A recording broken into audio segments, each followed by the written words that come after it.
Hey, this is a video about my workplace. I'm a doctor. From the point at which you start medical school, as a medical student or trainee doctor, you're told that you have to look professional, and there's all kinds of things to do with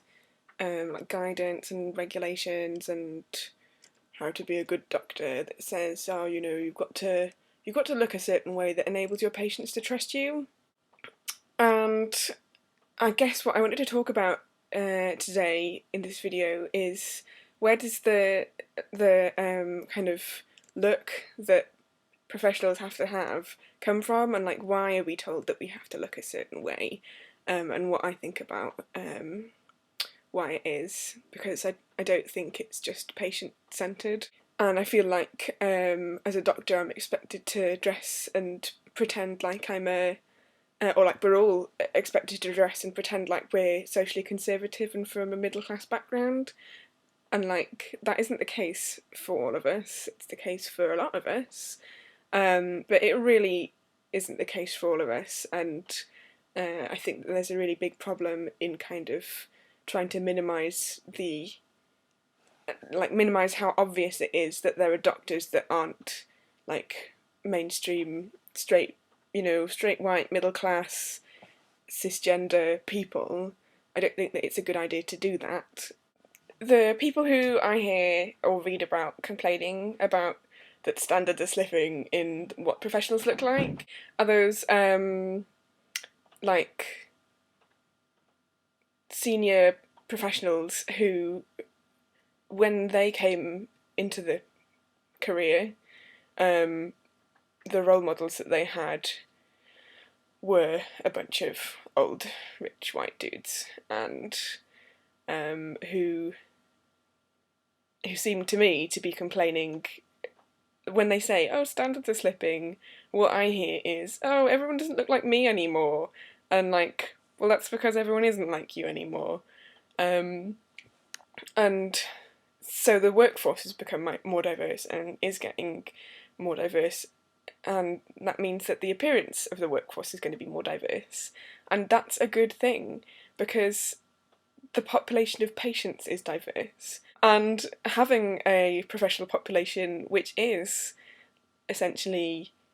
really representative of the most privileged people in society and isn't representative of the more oppressed groups in society just adds to the oppression of the oppressed groups in society and makes it more difficult for people in marginalised groups to access healthcare. So yeah, I really disagree with the idea that you have to look a certain way. Like, I think you have to look clean. Like, you have to. There are things that you need to be a doctor, and cleanliness and not having clothes which all drape all over your patients and that are an infection risk, that kind of thing. Like, there are practical reasons why there's a dress code for health professionals, but I really don't see why doctors don't have a uniform the same way as nurses and healthcare assistants and phlebotomists and physiotherapists and radiographers and porters and like basically everyone who works in a hospital except the doctors. Most of the people that work in hospital aren't from a well-off background, and doctors are assumed to be from a well-off background, even though some of us aren't. And I think that it's indicative of like a class divide as well, that doctors don't have uniforms, but pretty much everyone else does. So why do I think it's important that doctors not only are a more diverse workforce, but clearly appear to be a more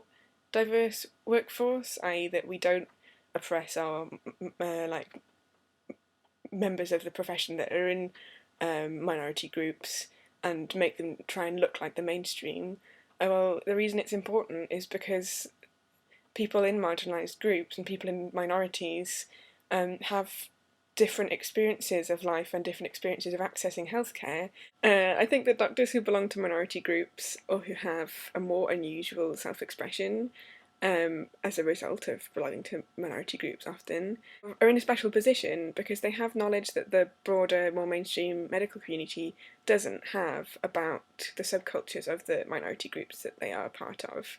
And they're more likely to have the appropriate vocabulary and knowledge as well as some empathy, to be able to have a more successful doctor-patient relationship with people who are in the same kind of minority groups as they are. Like, that's a plus point, not a negative point, and I don't think it's something to hide or be ashamed of. I think it's something to be proud of. And I think that the medical profession needs to realise that having a diverse workforce is a strength and not a weakness, and to encourage people to be able to be themselves at work, because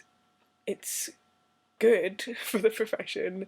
to be more accessible, and it's bad for the profession to be seen as like these out of touch, aloof people who, you know, who don't really know what life is like for people who live less privileged lives than they do. And I think that the current prejudices and like rules or regulations or expectations that people have about the way that doctors should look are a hangover from when doctors were all the same privileged dudes, pretty much. And that I think that older members of the profession, or just more socially conservative members of the profession, hide behind, oh, well, I'm worried about the patients. It's the patients that, you know, it's the patients that I have, you know, the best interests at heart, and so that's why you're not allowed to have blue hair. When what they mean is, I don't like that you have blue hair or whatever, and they are wussing out from actually admitting that they have a problem, and instead hiding behind this idea that other people have a problem. And going back to the idea of uniform, I wonder if having all doctors wearing uniform scrubs or something might actually level the playing field a bit, because it would mean that how senior you are, so like how much money you earn, whether you work part-time or not, and